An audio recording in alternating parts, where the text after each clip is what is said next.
افبہذا الحدیث انتم مدہنون، کیا پھر اس کتاب کے ساتھ تم بے اعتنائی برتتے ہو، لاپرواہی برتتے ہو؟ انگریزی میں مدہنون کا معنی ہے to take lightly, to take lightly یعنی لائٹلی لیتے ہو، اس کو کیجولی لیتے ہو، جیسے دنیا کی کوئی عام سی کتاب ہو، سنجیدگی کے ساتھ اس کو اہمیت ہی نہیں دیتے، نہ جسمانی طور پہ الرٹ ہو، نہ ذہنی طور پر، نہ قلبی طور پر، نہ روحانی طور پر۔ وَتَجْعَلُونَ رِزْقَكُمْ أَنَّكُمْ تُكَذِّبُونَ، اور تم ڈالتے ہو اپنا حصہ کہ تم اس کو جھٹلاتے ہو، یعنی تم نے اپنا رزق کو آپ بطور حصہ کے لیں، یعنی تجعلون رزقکم، اور تم بناتے ہو اپنا رزق یعنی اپنا حصہ، انکم تکذبون یعنی اس کتاب کی عزت و تکریم اور اہمیت میں اپنا حصہ کیا ڈالتے ہو کہ تم اس کو جھٹلا دیتے ہو، یعنی سن کے سمجھ کے اور پھر اس کا انکار کر دیتے ہو۔ جس طرح روز کا کھانا کھانا تمہارا معمول ہے، اسی طرح روز کا اس کو جھٹلانا بھی تمہارا معمول بن چکا ہے۔ اللہ کی اس نعمت کی قدردانی کی بجائے، شکر گزاری کی بجائے، اس کو جھٹلانا تمہارا معمول بن گیا ہے۔ حضرت علی رضی اللہ تعالی عنہ اس آیت کی تفسیر یوں بیان کرتے ہیں، نبی صلی اللہ علیہ وسلم سے روایت کرتے ہیں کہ آپ صلی اللہ علیہ وسلم نے فرمایا، تم اپنے رزق کا شکر یوں ادا کرتے ہو کہ اللہ کو جھٹلاتے ہو اور کہتے ہو بارش ہم پر فلاں نچھتر اور فلاں ستارے کی سبب برسی۔ ایک اور معنی یہ بھی کیا گیا ہے کہ وَتَجَلُونَ رِزْقَكُمْ، اور تم بناتے ہو اپنا رزق، کس طریقے سے؟ انکم تکذبون، اس کتاب کو جھٹلا کر۔ قریش مکہ قرآن پاک پر ایمان کیوں نہیں لا رہے تھے؟ اس کو کیوں جھٹلا رہے تھے؟ کیونکہ ان کو ڈر یہ تھا کہ اس کو مانا تو اس سے ہماری روزی پہ اثر پڑے گا، ہمارے نذرانے بند ہو جائیں گے، ہمیں معاشی نقصان ہوگا۔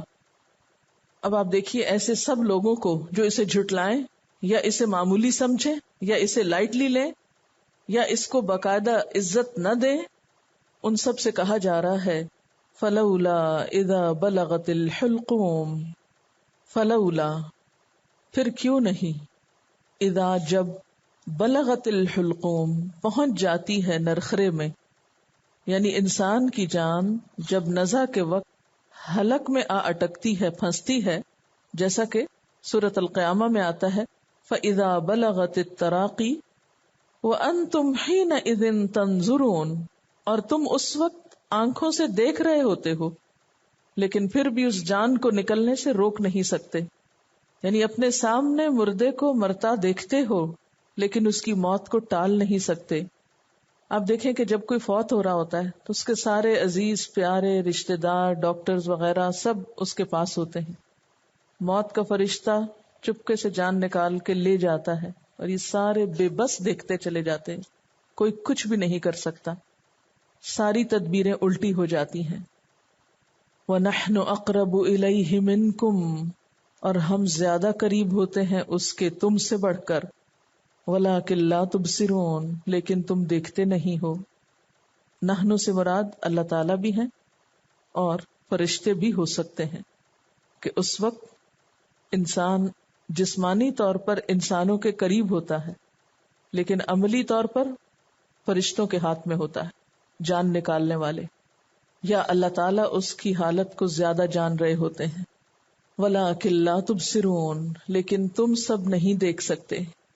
فَلَوْلَا إِن كُنتُمْ غَيْرَ مَدِينِينَ، پھر کیوں نہیں اگر تم کسی کے اختیار میں نہیں ہو، کسی کے زیر حکم نہیں ہو، محکوم نہیں ہو، یعنی اگر تم اس بات میں سچے ہو کہ تمہارا کوئی مالک نہیں یا جزا سزا کا دن نہیں آئے گا یا تمہیں کوئی سزا نہیں دے سکتا، ترجعونہا، اس کو لوٹا دیکھو، اس کی جان واپس لاؤ، ان کنتم صادقین، اگر تم سچے ہو۔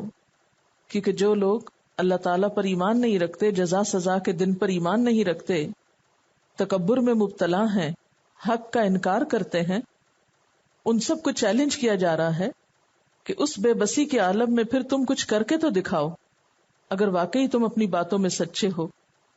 دوسری طرف اللہ کے فرشتے ہوتے ہیں جو روح قبض کر رہے ہوتے ہیں، ان سے نبٹ کے تو دکھاؤ، پھر دیکھو غالب کون رہتا ہے، مغلوب کون ہوتا ہے۔ اور اگر تم فرشتوں کے مقابلے میں مات کھا گئے تو آخرت کے بارے میں بھی سوچ لو کہ تمہارا کیا حال ہوگا۔ سوال یہ پیدا ہوتا ہے کہ قرآن پاک کی بات کرتے کرتے ایک دم موت کا ذکر آ گیا. جس کو اپنی موت یاد ہو، فرشتوں کے سامنے بے بسی یاد ہو، اس کے سارے کس بل نکل جاتے ہیں. جب انسان کو موت کا فرشتہ نظر آئے گا، اس کے سامنے ہوگا، تو پھر وہ ان وقتوں کو، آزادیوں کو یاد کرے گا کہ کاش جب میرے پاس اللہ کا قرب حاصل کرنے کا وقت تھا، موقع تھا، تو میں اللہ تعالیٰ کو یاد کر لیتا، میں اس کی کتاب کا حق ادا کرتا، میں اس کی کتاب کو عزت دیتا، اور آج میری دنیا سے یہ رخصتی بہت آسان طریقے سے ہوتی، کیونکہ اس طرح وہ اللہ کے مقرب بندوں میں شامل ہو جاتا. اب دیکھیں نا کہ قرآن پاک پڑھ کر ہمیں اللہ تعالیٰ کا قرب نصیب ہوتا ہے، لیکن ہم لاپرواہی برتتے ہیں، اس سے مرضی سے سیکھتے ہیں، مرضی سے پڑھتے ہیں، مرضی سے اس کو لیتے ہیں، جتنا آسانی سے لے سکیں بس ٹھیک ہے، اتنی تکلیف کرنے کی کیا ضرورت ہے. لیکن انسان کی یہ ساری غفلت اور سستی، جو ہی موت کا فرشتہ سامنے آئے گا سب نکل جائے گی. اس وقت انسان سوچے گا کہ اب کیا کروں، اب کوئی مدد کرے میری. تو اللہ تعالیٰ اس انسان کے رشتہ داروں کو کہتے ہیں کہ پھر ٹھیک ہے، ذرا اس کی جان واپس لاؤ، یہ کچھ کر لے دنیا میں، اب دوبارہ ترجعونہا، واپس لاؤ اس کو. لیکن کوئی واپس لا نہیں سکتا. اب تو کیا ہے، جو گزشتہ زندگی میں کیا وہ سامنے آنے والا ہے. فَأَمَّا إِن كَانَ مِنَ الْمُقَرَّبِينَ، پھر اگر وہ مقربین میں سے ہے. سورت کے آغاز میں انسانوں کی جو 3 قسمیں بتائی گئی تھی، اب موت کے وقت بھی وہ 3 قسمیں سامنے رکھی گئیں. موت کے وقت انہی انسانوں کی 3 قسموں کو دوبارہ دہرایا گیا ہے آخر میں. فَأَمَّا إِن كَانَ مِنَ الْمُقَرَّبِينَ، پھر اگر وہ مقربین میں سے ہوگا، یعنی سابقین میں سے ہوگا، تو اس کی جان کیسے نکالی جائے گی؟ اس کے لیے آگے کیا ہوگا؟ فروح وریحان وجنت نعیم. اس کے لیے راحت ہے، روح رحمت ہے، تازگی ہے، فرحت ہے، آسائش ہے. ریحان خوشبو ہے، ٹھنڈک ہے، سرور ہے، پھول ہیں. وجنت نعیم اور نعمت بھری جنتیں ہیں. تو اس سے پتہ چلتا ہے کہ مقرب انسان کی جب جان نکلنے لگتی ہے تو فرشتے بہت خوبصورت لباس میں آتے ہیں، خوبصورت شکل والے آتے ہیں، جیسے کہ حدیث سے ہمیں پتہ چلتا ہے. خوشبو لے کر آتے ہیں یا پھول لے کر آتے ہیں. جس دنیا میں آپ کسی کا استقبال کرنے کے لیے جاتے ہیں، کسی کو لینے کے لیے آتے ہیں، تو جو آپ کا جتنا عزیز یا پیارا ہوتا ہے اس کے لیے آپ اتنا ہی اہتمام بھی کرتے ہیں. تو یہ فرشتے دراصل مقرب بندے کو لینے کے لیے آ رہے ہیں. یہ اللہ تعالیٰ کی طرف سے نمائندے بھیجے گئے ہیں، جاؤ میرے فلاں بندے کو اب لے آؤ میرے پاس. اب وہ آتے ہیں اس کو لینے کے لیے، اور بہت ہی خوبصورت طریقے سے. فَأَمَّا إِن كَانَ مِنَ الْمُقَرَّبِينَ فَرَوْحٌ وَرَيْحَانٌ وَجَنَّتُ نَعِيمٍ. اب دنیا کی ساری کلفتیں، سب تھکاوٹیں، سب تکلیفیں، سب پریشانیاں، سب ناپسندیدہ چیزیں سب ختم. مشکلات کا دور ختم ہو گیا، تکلیفوں کا دور ختم ہو گیا، آزمائشیں ختم ہو گئیں، دنیا کے غموں سے جان چھوٹ گئی. اب آئندہ کے لیے ہمیشہ ہمیشہ کی خوشیاں ہیں، کیونکہ وہ اسی کے لیے دوڑ رہا تھا. وَأَمَّا إِن كَانَ مِنْ أَصْحَابِ الْيَمِينَ، اور اگر وہ اصحاب الیمین میں سے ہوگا، یعنی عام مومنین میں سے، فَسَلَامٌ لَكَ، تو فرشتے آ کر اس کو سلام کریں گے اور خوشخبری سنائیں گے. من اصحاب الیمین، اصحاب الیمین میں سے ہو، سلامتی کی خوشخبری مل جائے گی. لیکن obviously روح و ریحان نہیں، وہ عزت و اکرام اور اہمیت نہیں جو درجہ اول کے لوگوں کے لیے ہے. یہ فرق کیوں ہے؟ ٹھیک ہے، یہ بھی بہت بڑی سعادت کی بات ہے کہ کسی کو سلامتی کی خوشخبری مل جائے کہ تمہارے لیے کوئی غم، کوئی دکھ نہیں، تمہیں ایک پیسفل زندگی ملے گی، تمہارے لیے آگے عذاب قبر نہیں ہے، جہنم کا عذاب نہیں ہے، تم سلامت رہو گے. یہ بھی بڑی بات ہے. لیکن جب دنیا کا معاملہ ہوتا ہے تو ہم کتنی اہمیت چاہتے ہیں اپنی. اس کو تھوڑا سا ایک خواتین کے کانٹیکس میں سمجھیے. جیسے ایک لڑکی کی شادی ہوتی ہے، سسرال والے اس کو لینے کے لیے آتے ہیں. کچھ لوگ بہت اہتمام کے ساتھ آتے ہیں، اچھے کپڑے لے کر آتے ہیں، اچھا زیور لے کر آتے ہیں. تو لڑکی اپنے آپ کو بہت خوش قسمت تصور کرتی کہ مجھے بہت رسپیکٹ دی گئی، بہت عزت دی گئی، اگر شکر گزار ہو، ورنہ تو پرواہ بھی نہیں کرتی. اور اس کے برعکس جس کو یہ سب کچھ نہ ملے، وہ اپنے دل میں حسرتیں لیے ہوئے ہوتی ہے کہ میری تو کسی نے قدر ہی نہیں کی. شادی تو ہو گئی، گھر تو مل گیا، لیکن وہ عزت نہیں ملی، جو کسی دوسرے کو ملی.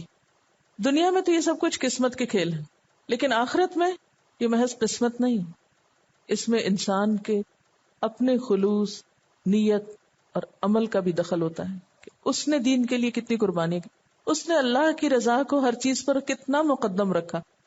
فَسَلَامٌ لَكَ مِنْ أَصْحَابِ الْيَمِينِ وَأَمَّا إِنْ كَانَ مِنَ الْمُكَذِّبِينَ الضَّالِّينَ.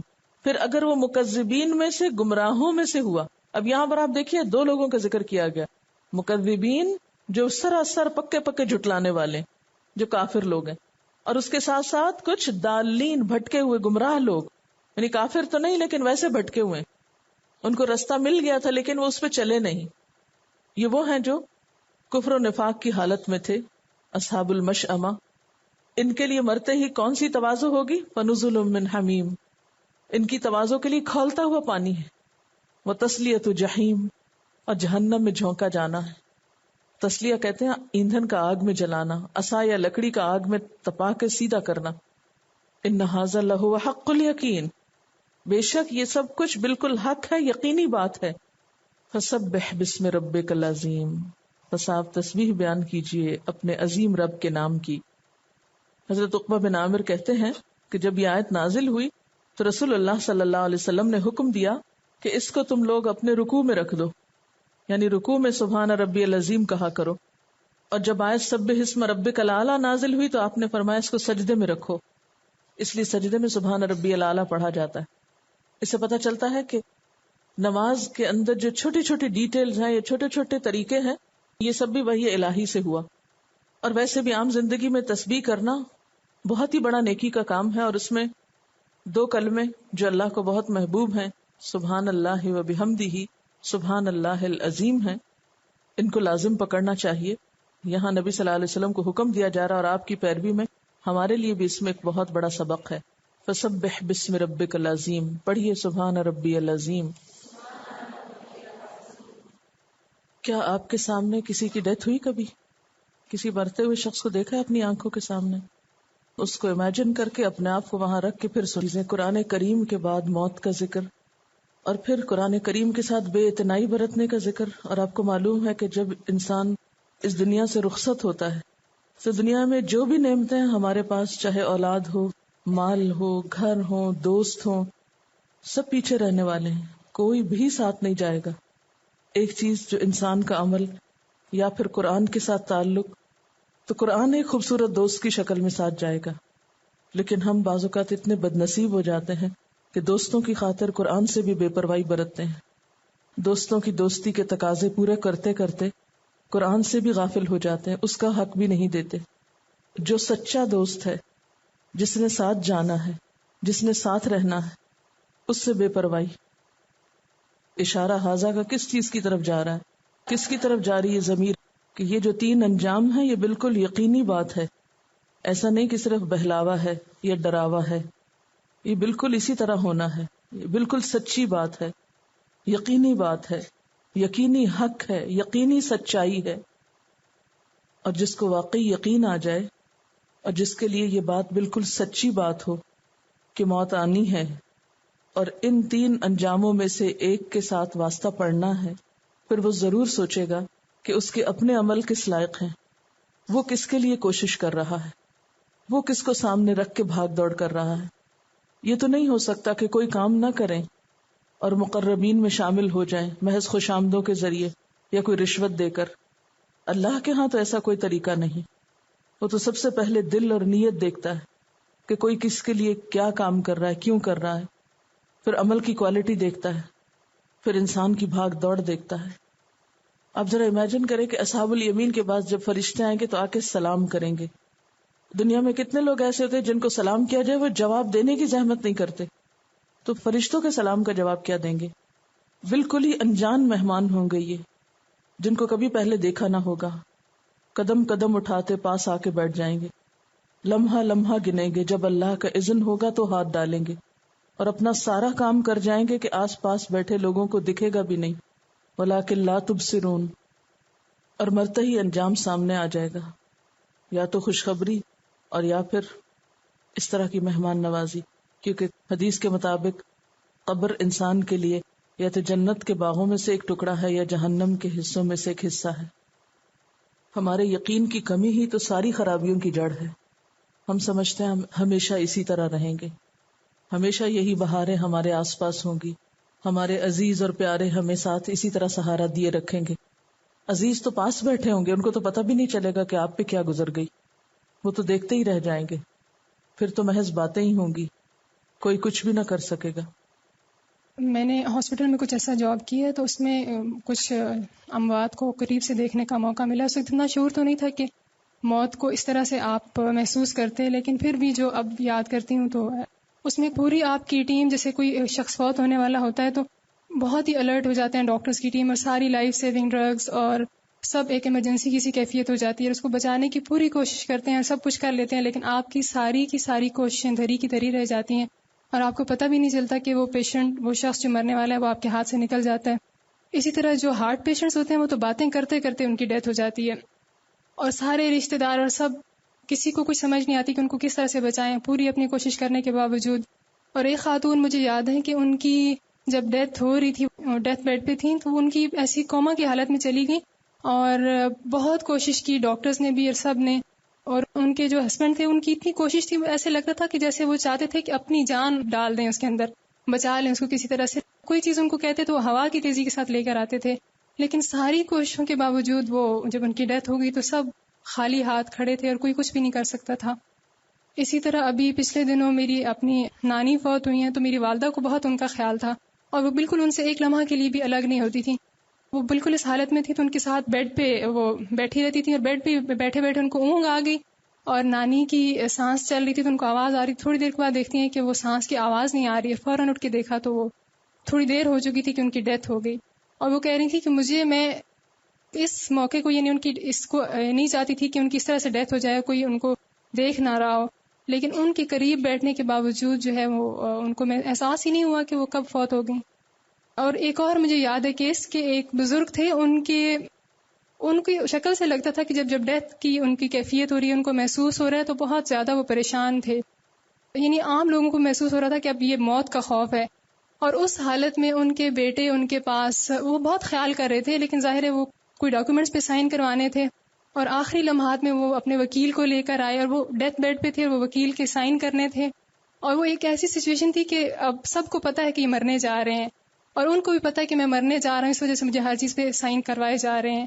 تو اب اس وقت مجھے یاد آتا ہے کہ اس وقت فرشتے یہ کہتے ہیں کہ مرنے والا کیا لے کے آیا، اور دنیا والے یہ کہتے ہیں کہ اس نے کیا چھوڑا پیچھے. تو ہم سب کو یہ سوچنے کی ضرورت ہے کہ ہم اپنے لیے کیا لے کر جا رہے ہیں.